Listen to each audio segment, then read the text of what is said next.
द्वारे बैठल रोवई बियटी के पापा रे। द्वारे बैठल रोवई बियटी के पापा रे। मम्मी आंगनवा के बीच रे ललनवा रे। मम्मी आंगनवा के बीच रे ललनवा।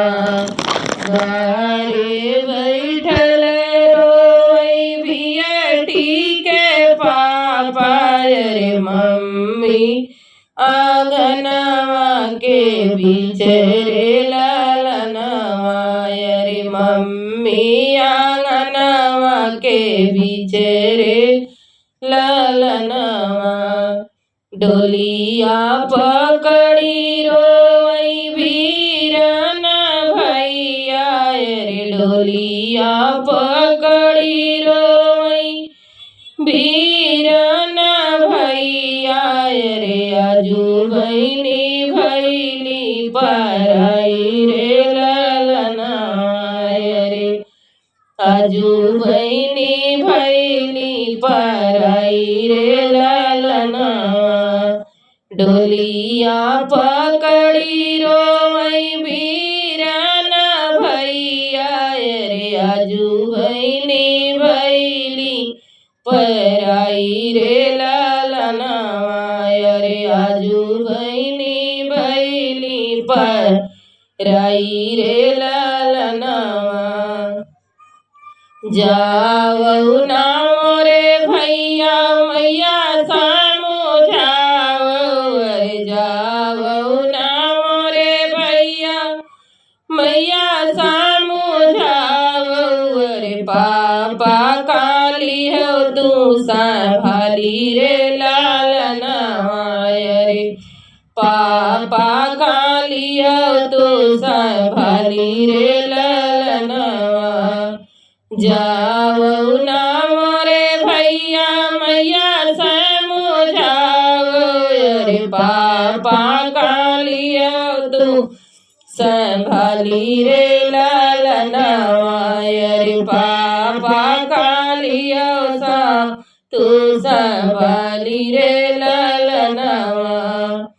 फिरी लौटी जब सवन कई महीनावा रे। फिर लौटी जब सवन के महीनावा रे। बहिनी के करो इंतजारी रे ललनवा रे।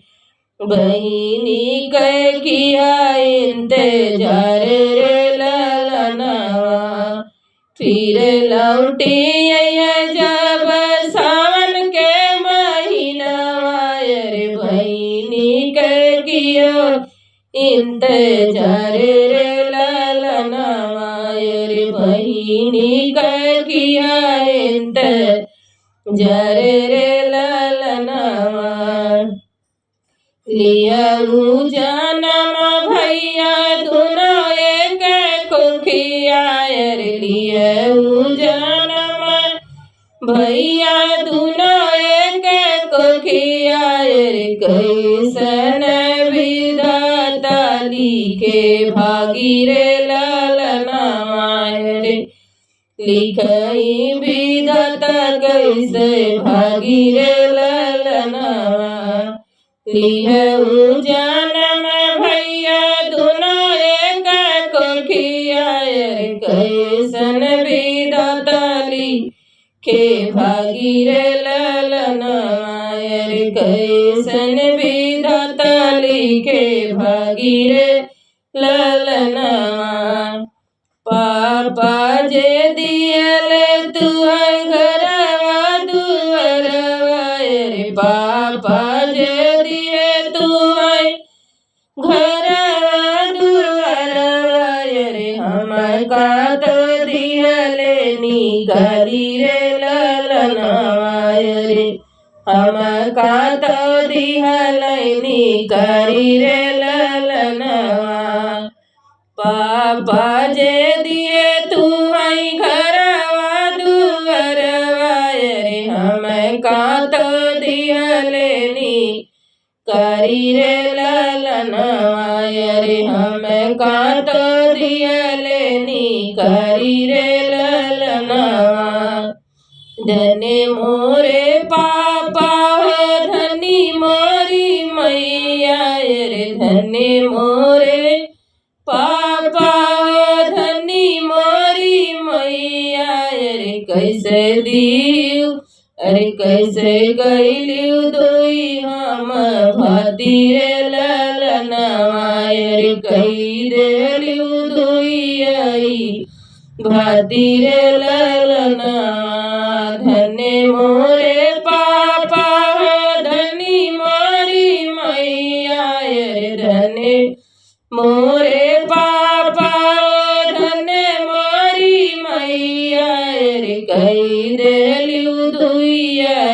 भाती रे ललनवा रे कही देलियो दुई भाती रे ललनवा जय दिन आइए भैया देलू जनमवा रे देही दिन आए भैया लिया ली जनमवा रे वही दिन लिखल पराया रे ललनवा रे वही दीना भैली पराई रे ललनवा जाती है बटू बहनी तुई दूरी देसवायर कही देलू घरवा का सुन रे ललनवा रे कही देलू घरवा के सुन रे ललनवा जात ही बटू